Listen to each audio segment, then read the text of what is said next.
उसी के साथ चले, सभी राज्यों के साथ हाथ मिलाए, उनके खान पान रहन सहन बोलचाल के साथ परिचित हो, क्योंकि विश्व के सामने सिर उठाकर जीना है, विश्व की चुनौतियों का सामना करना है, तो हमें मिलना होगा, हमें एक ताकत बननी होगी। मिलने की ताकत बहुत अलग होती है महोदय।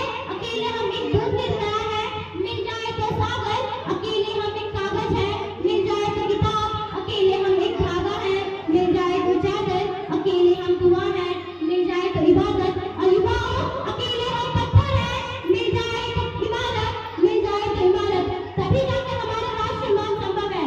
अब मैं कुछ पंक्तियों को कहकर अपने शब्दों को विराम देना चाहूंगी कि मान्यवर, मुझे गर्व है कि मैं उस देश की नागरिक हूँ जिसके होठों पे गंगा और हाथों में तिरंगा है। बुद्धि युक्त सत्यम शिवम सुंदरम अपने वंदे मातरम, और कभी पंजाब सिंध गुजरात मराठा द्रविड़ उत्कल गंगा है। मैं उस देश की नागरिक हूँ जो हर टुकड़े में किसी स्थली बन जाता है और सात समुद्र पार पर देशों को भी अपने ब्रदर एंड सिस्टर कहकर बुलाता है।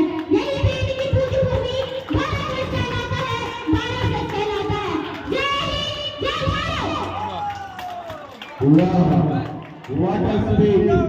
Give a big round of applause, everyone!